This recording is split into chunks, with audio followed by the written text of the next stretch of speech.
Once again, it's on. You know what time it is.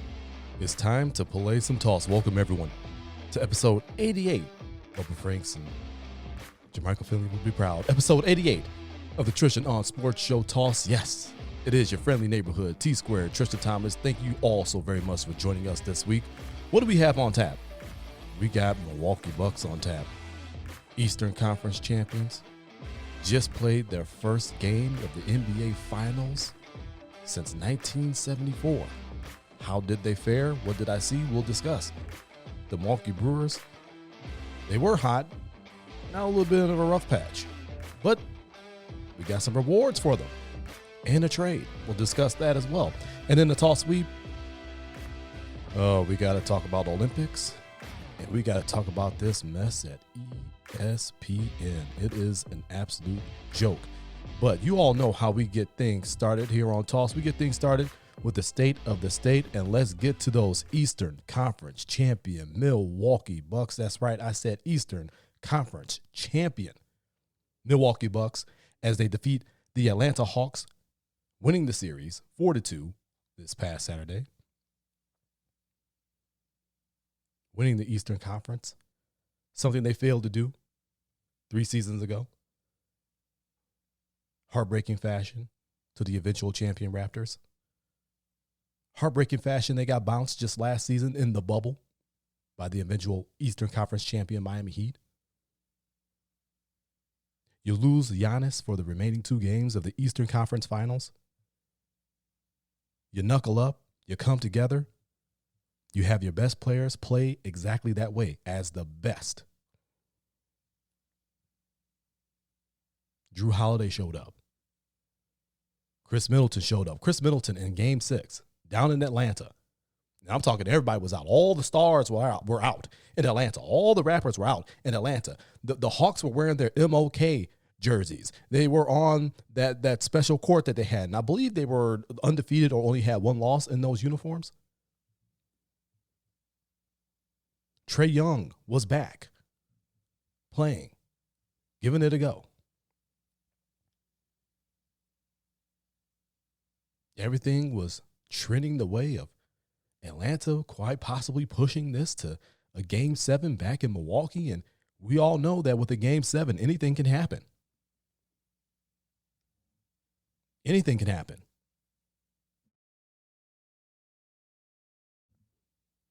But the Bucks were bound and determined to not allow anything to happen.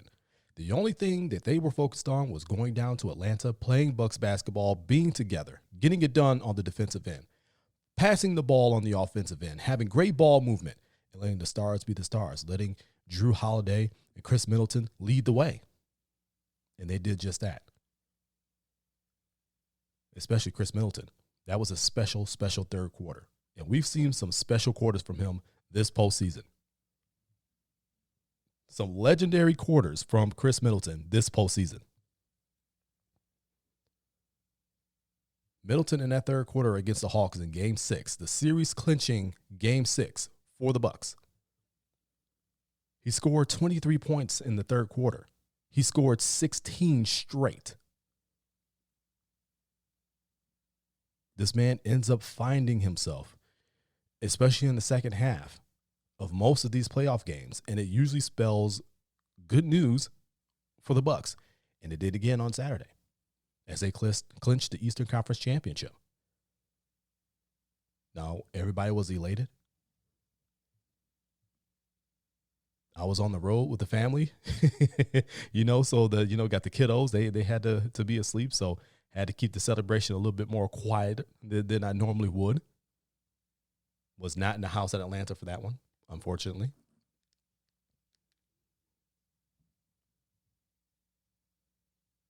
But it was an unbelievable feeling. And that's for lack of a better term. I've witnessed the Green Bay Packers go to the Super Bowl 3 times in my lifetime. I've seen them win 2. So I've seen them win Super Bowls. I've seen them lose Super Bowls. I've seen their journey to get to postseason. I've seen their journey in the postseason. I saw their journey to get to the Super Bowl and win the Super Bowl. They are the only team, besides the Milwaukee Wave, Besides the Milwaukee Wave, if you know, you know. But when you talk about the biggest of professional sports and the biggest of professional sports teams in this state, they are the only team I know to have overcome everyone and be the last team standing, to be a world champion, to be the best and not have anyone else be able to say they're better than you because they don't have the Lombardi trophy. You do.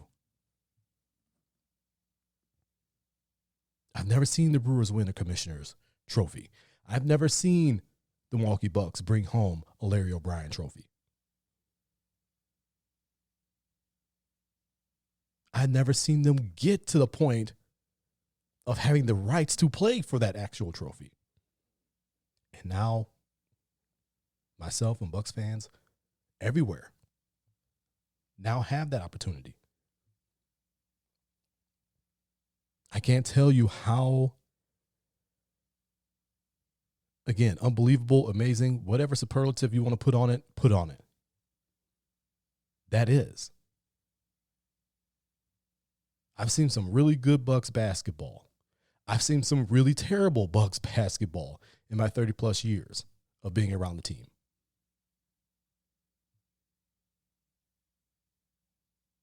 To slog through the mud, to slog through an era of Chase the Eight, to be in an era where you're competing for the conference championship just to make it out of your own conference because it was so loaded. But you were always one of those top teams. You were always a threat to get there, but couldn't quite get over the hump. And finally, after all these years, getting back to that point, being one of the top teams in the Eastern Conference, being a threat to get there, being a threat to get to the NBA Finals, but not quite getting there. And then finally breaking through. Without your best player on the court, nonetheless, for 2 of those games.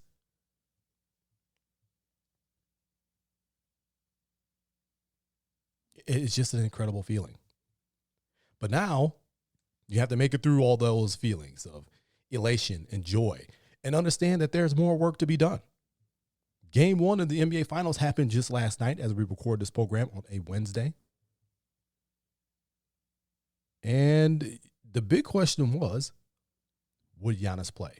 Now, I had a feeling as I've watched him progress and as news of his progression has come out, I had a feeling that he would definitely be making some sort of an appearance on court to play in this NBA Finals. I just, as soon as they found out there was no structural damage, there was no ligament damage, he has a hyperextended knee, he can recover.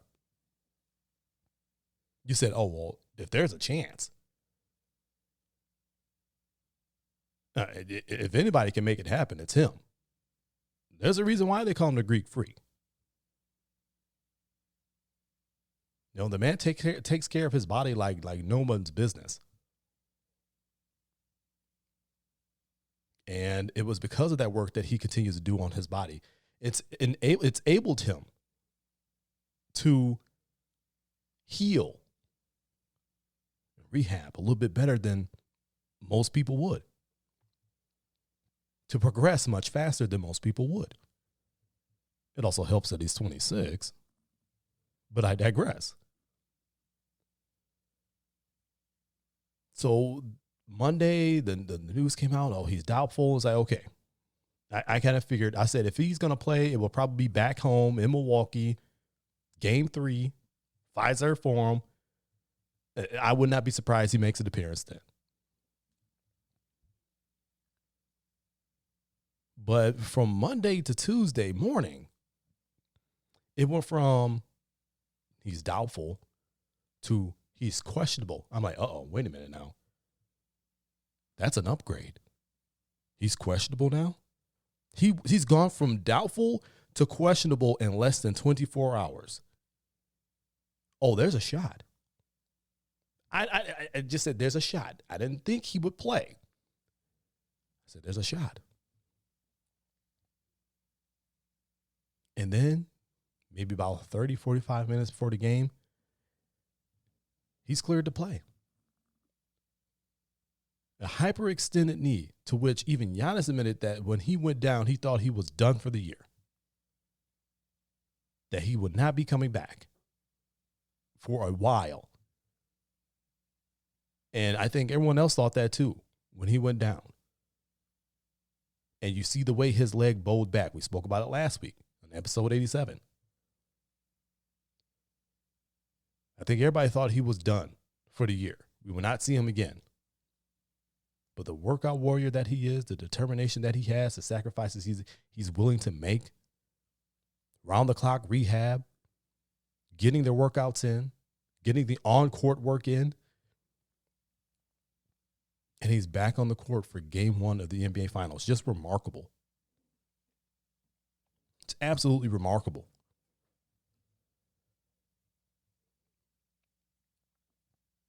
So now you got your best player back, the 2-time MVP. And I'm sure Mike Budenholzer game planned for whether he was going to be there and whether he wasn't going to be there. And it worries some people.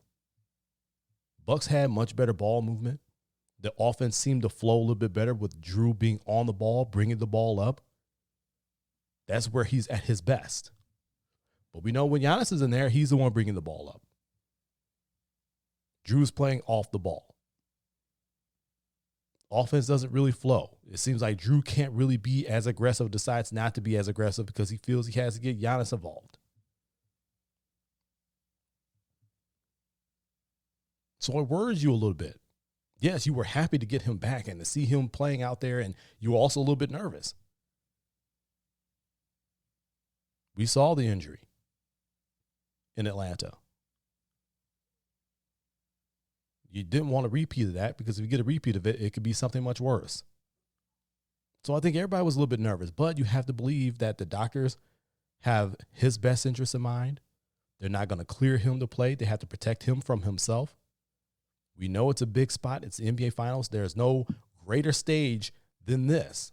You're not guaranteed to get back here. We know how much you want to be here, but we have to look at the bigger picture. If we want to get back to this point, we have to have you healthy. It's not just about the now, it's about the future as well. But the doctors cleared him. The round-the-clock treatment, the workouts, the on-court work, the tests came back. It was all sufficient for him to get back out there on the court. And that's what he was for game 1 on the court. Not just playing, but he started.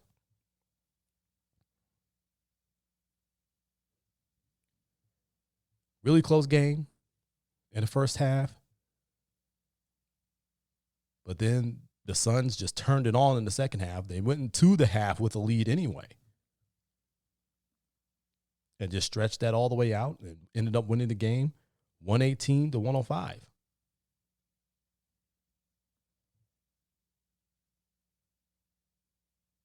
Giannis with 20 points, 17 boards, one hell of a block that was really reminiscent of LeBron James's block on Andre Iguodala in the finals a few years back, Game 7 against the Warriors. I believe that was 2016, I think.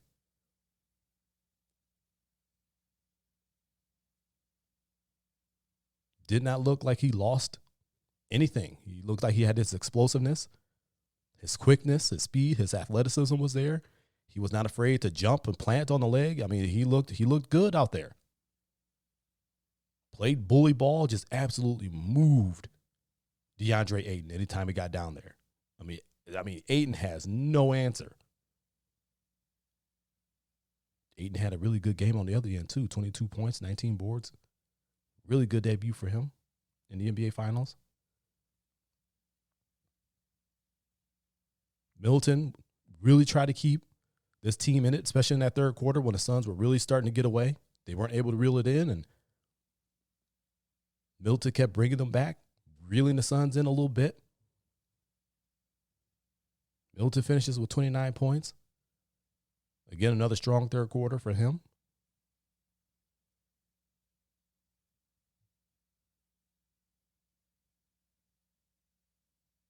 it was really a couple of things, a few things that you could point to as the story of this game. The free throw disparity was just absolutely ridiculous. 25 free throws made for the Suns. I mean, the whistle was completely on their side.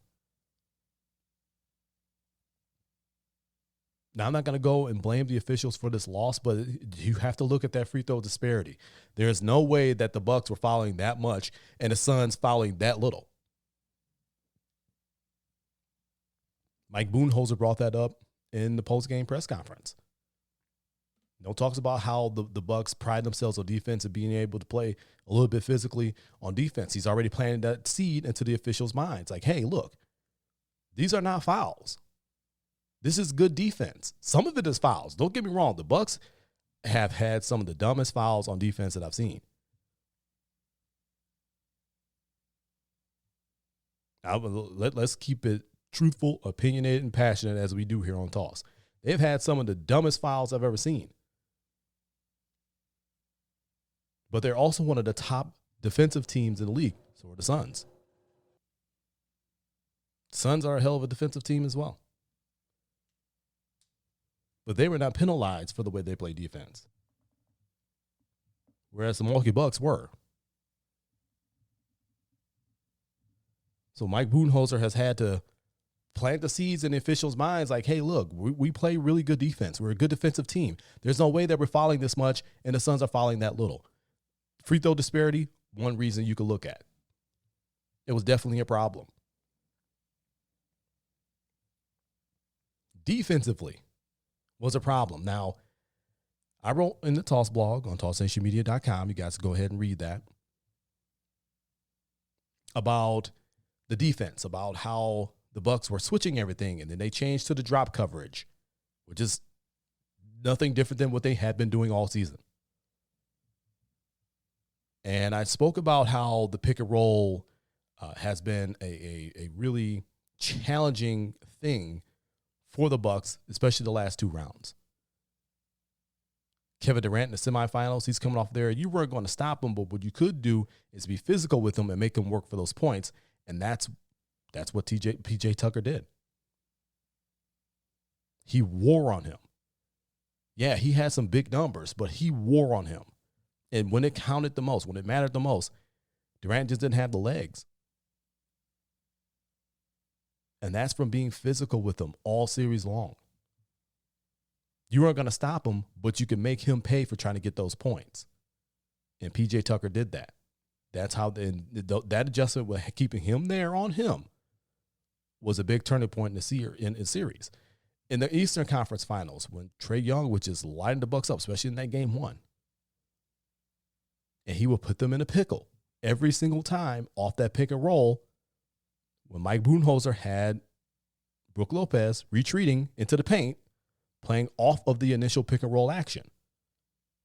That allowed Trae Young to either get his floater off, and if you decided to come up at the last minute, he's lobbing it to one of the Hawks' bigs back there, whether it be John Collins, whether it be Clint Capella. Really put them in a pickle. Where that changed was in game two when Budenholzer made the adjustment to play up on the initial action with Giannis and Brook Lopez. Those guys did a really good job of staying in front of Trae Young.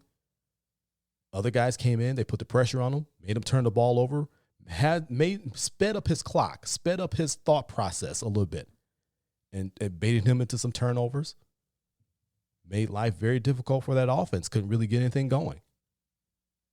That's really where that series turned. So now, game one, NBA Finals, you have to deal with two elite guards. Devin Booker, Chris Paul. And they really put the Bucks, again, in a pickle, in a very tough situation.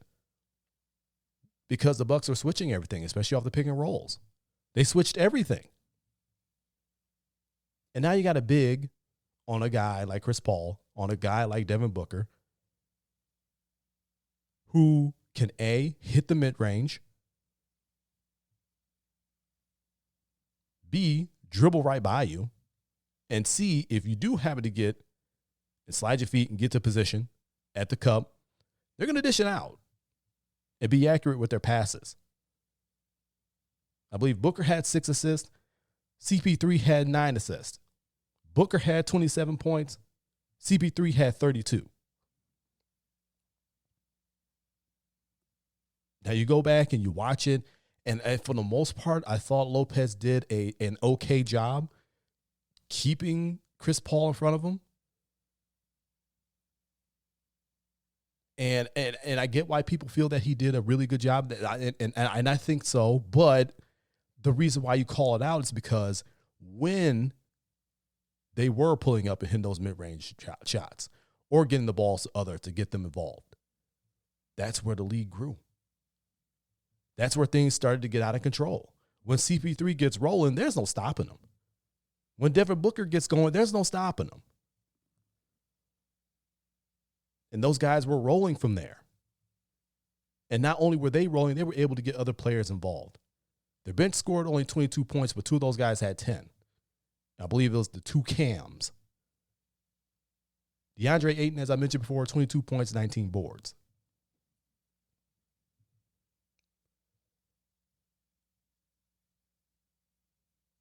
There's going to have to be an adjustment made in regards to that.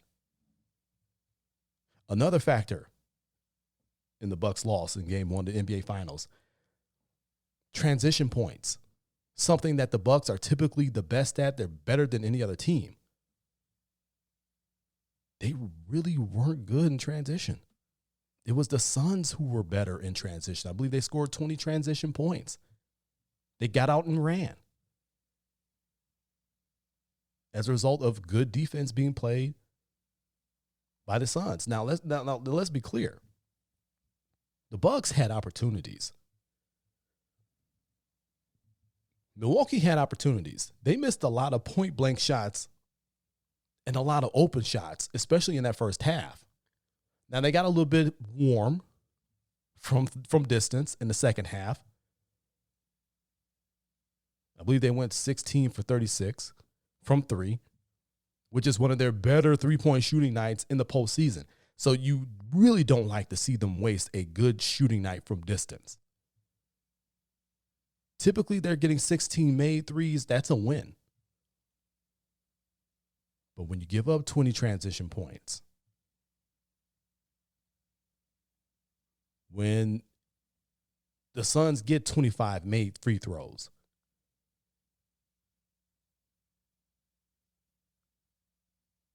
when you're switching defense off the pick and roll and then you drop defense because you couldn't really hack it on the switching, failed, and their 2 elite guards got rolling, you just couldn't stop them, it equals a loss. But despite all that, Bucks still scored over 100. Bucks made 16 threes. They missed some point-blank shots. Giannis looked good, a huge double-double, 20 and 17. Chris Middleton found his stroke in the second half. He had 29. There's a lot to like about what happened in Game 1. There's a lot to be encouraged by from Game 1. You just have some things that you need to clean up. There's no coaching missed shots. Sometimes shots just aren't going to fall. That's what happened for the Bucks, especially in the first half. They had a lot of good looks. That's really encouraging. They just have to make those good looks. You have to believe that's going to happen at some point. Stop those guys from running. You have really excellent transition defense.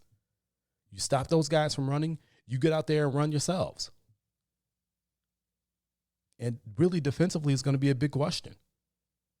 You know the Bucks are going to continue to switch everything. You know they're going to continue to deploy that drop. But Budenholzer, as much as people don't want to admit it, has come up with adjustments from game to game. It's really his in-game adjustments that are the biggest question. But from game to game, he's made adjustments that have worked. He figured it out against Brooklyn. He figured it out against Atlanta. I believe he'll figure it out against Phoenix. Make those adjustments, clean those missed baskets up. especially from point blank. You guys are dominant on the inside. You got to make those shots. They do all that.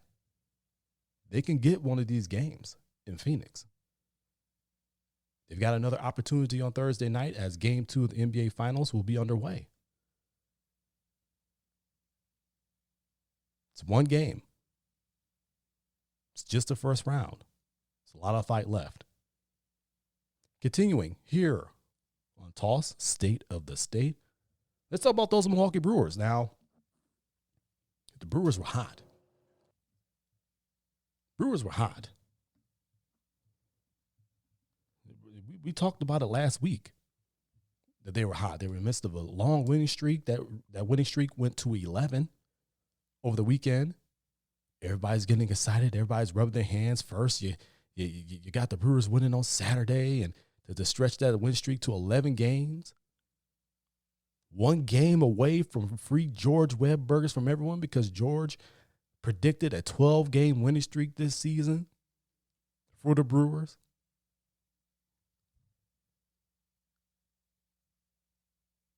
Later that day, or later that night, Bucks win the Eastern Conference Championship.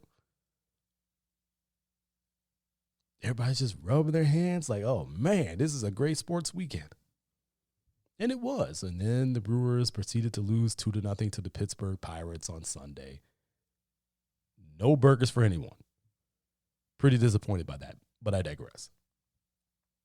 But ever since that, they've been in a little bit of a funk. A little bit of a rough patch. A little bit of a losing streak. Lost a brutal one this afternoon. They were rained out on Tuesday night against the Mets. Had to make it up as part of a day-night doubleheader on Wednesday. They're currently playing Game 2 of that doubleheader. Crew was ahead last time I checked, I believe 2-0 off of Manny Piña's home run. And he was due. That was really good to see him get one. But they lost a brutal one, the first game this afternoon. Just a brutal one. Bullpen just blew it. Just blew it. Really rough. So they're in a little bit of a rough patch, and that's okay. That's all right. As I said before, it's a 162-game season. They're still in first place of the NL Central. You had to know that a little bit of a rough patch was coming, especially after a long winning streak. Again, 11 games. They were hotter than hot. They were the hottest team in the majors. Brewers made a trade for Rowdy Tellez from the Toronto Blue Jays. First baseman. Got a little bit of pop in his bat. We'll see if he can put it together here in Milwaukee. I believe that's what David Stearns and company have brought him in for. You know, they must see something in him. At this point, you got to trust the brain trust. And I know David Stearns is not the general manager anymore. He's president of baseball operations. But he's still the one pulling the strings with those transactions. Let's be real about it. Same way they saw something in Willy Adames, who's just been absolutely phenomenal for the Brewers. Probably the best transaction of the year to this point.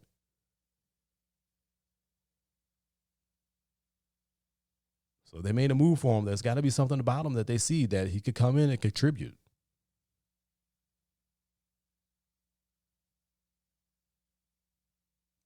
In addition to that trade, Brewers got 3 All-Stars. Should have had 4. But that's neither here nor there. 3 pitchers going to the All-Star game. Brandon Woodruff, well-deserved. Corbin Burns, well-deserved. And Josh Hader, well-deserved on all 3 of those. You know who else I felt should have made it? Peralta. Freddie Peralta should have made it. Strikeout Freddie. Should have made it, but I knew that there was no way that they were going to get 4 pitchers in. But he was definitely more than deserving. But I can't complain. Those are really good selections for an offense that I knew was not going to get one single solitary person into the All-Star game because until that 11-game winning streak, that offense has just been putrid. Just brutal. But the pitching has been the strength of this team, as I said it would be, as it has been for many seasons now, and it continues to be. But if the Brewers are figuring out this offense, and they add to it with a Rowdy Tellez, and Keston here continues on his track to being better, and I think he's starting to get it over there at first base, both defensively and I think with confidence defensively over there, he's getting confidence at the plate, and it's just all working together. They may be figuring out this offense. And if they're figuring out this offense to go along with that pitching, I know, like I said, that first game, that bullpen blew it. It was just not good. So far, the bullpen's been pretty good in the second game. Just a small hiccup. But they're figuring it out. With this pitching, this is a dangerous ball club. A lot of baseball left to be played. But you got to like where the Brewers are. You got to like what they're becoming. And you just hope that the performance continues from there. And that's the state of the state. The Milwaukee Bucks are Eastern Conference champions, played in their first NBA Finals game since 1974, a 118-105 loss. But there's a lot of positives to take as you move on to Game 2. This fight has just begun. And the Milwaukee Brewers, small rough patch after a long winning streak, but they are on the right track, continue to be on the right track, continue to be a good squad, continue to be in first place. You got to like what they're doing, and you just hope it continues. It's time for us to run the toss sweep.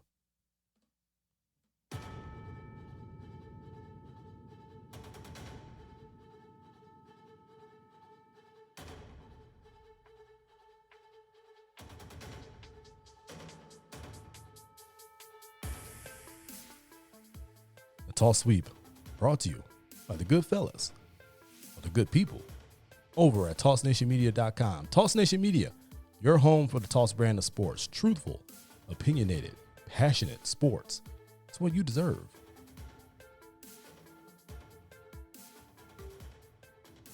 Man, we got some things to talk about involving some powerful black women, powerful sisters, and forces just trying to keep them down.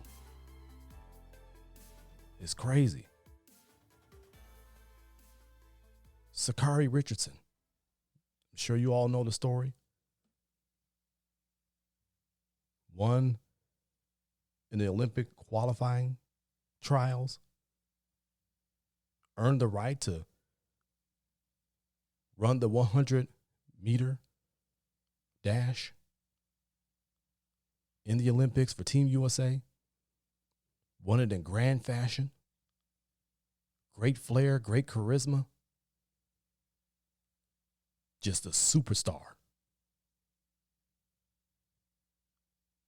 Was also going to be a part of the relay team. Everything was just coming together for her. She had lost her mother not long ago. A pain that I know very, very, very, very much. And she did something that she wasn't supposed to do. You know, she smoked weed. Weed that had THC in it. Well, the THC is a banned substance as far as the Olympics go. They found it in her system and immediately pretty much said, hey, well, you tested for THC. It's a banned substance. You can't run in the 100-meter dash.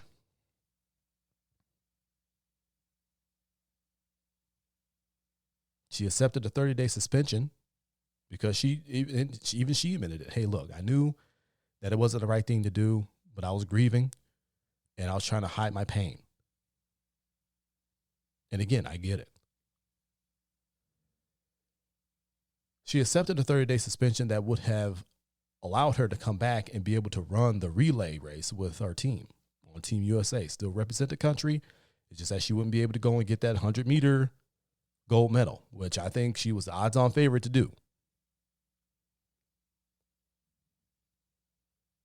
Well, the Team USA decided that they decided just to leave her off the roster completely. So now she's not even going to the Olympics whatsoever. Done. And it is just absolutely, I'm so mad. I'm so mad because that was ridiculous. She was grieving. She did not make the best decision. She owned up to that. What she took did not help her performance. Maybe if she was a competitive eater, yeah, maybe that would definitely help her performance. If she was a competitive sleeper, yeah, maybe that might help her performance. But she's a sprinter. She's a runner. She's a track and field athlete.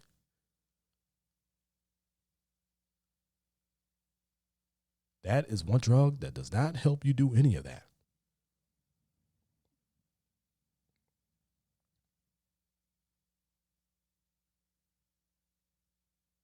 So that's all the way garbage. And there's nothing you can do about it now. They made their decision. They put together their roster. I have no doubts that she'll be back. But she did nothing wrong. She didn't hurt anyone. She didn't harm anyone. And people are out there trying to vilify her and just be vile. And it's like, do you all have no heart?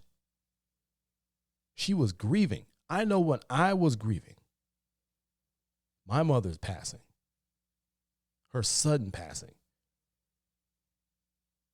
that I was in a dark place. I stopped doing a lot of things that I used to do.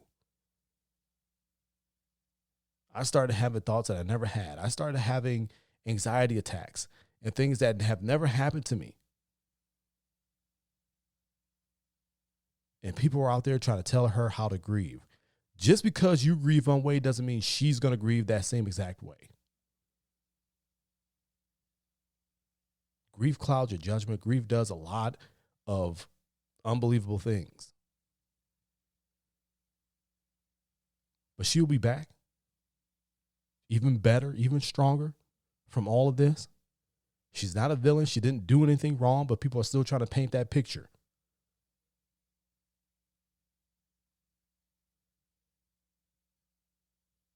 Much love to Sha'Carri. We love you. We support you. Another powerful black woman being under attack, Maria Taylor. Let's get this very, very clear. She's a generational talent. She is phenomenal at what she does. She deserves everything she gets because she works for it.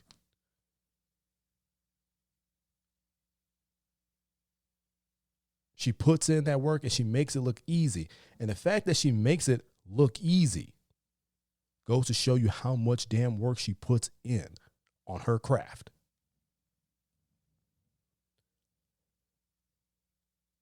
But some people don't want to believe that. You got Rachel Nichols in her hotel room when she was quarantining in the bubble last season, talking to LeBron's advisor and co-founder of the More Than a Vote organization, Adam Mendelsohn. And she's talking, and if you haven't looked at the New York Times story and heard the tapes, videos, do yourself a favor and go and find them because they're absolutely disgusting. To insinuate that Maria Taylor is being put in the spot that was originally going to be yours, but because of the pandemic, those plans changed because it was already said that, hey, Rachel's going to host the pregame show. Maria Taylor's going to be on the sideline. But as things changed, the pandemic changed, roles had to change. They said, okay, we're going to keep Maria in this position. And how about you go and do Doris Burke's sideline job? And I believe Doris Burke is doing NBA Finals games for ESPN Radio. So it's not like they were taking anything from her as she said that they were. You were still going to be a part of the finals. You were just going to be on the sideline doing the sideline reporting, something you were doing during the regular season games anyway.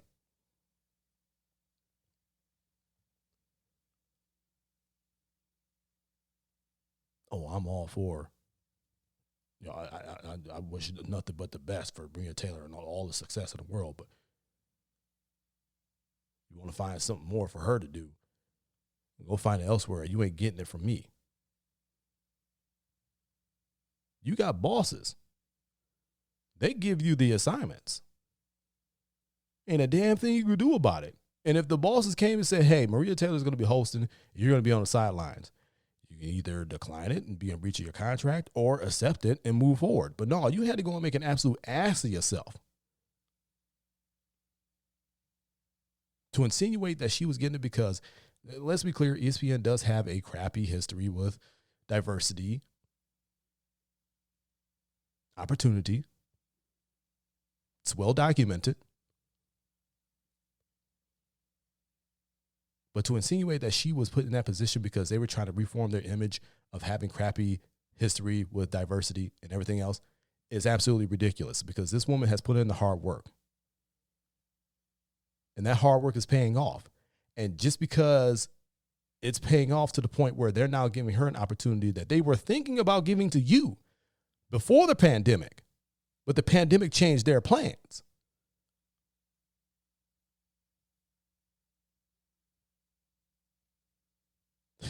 I mean, it's problematic. But the thing that was even more problematic was, number one, the fact that she was even talking to a LeBron advisor. Number two, the fact that the advisor comes out and says, I don't know, between Me Too and Black Lives Matter, I've got nothing left. And the fact that they're both laughing and she's cackling. And then comments, oh, but think about that too, huh?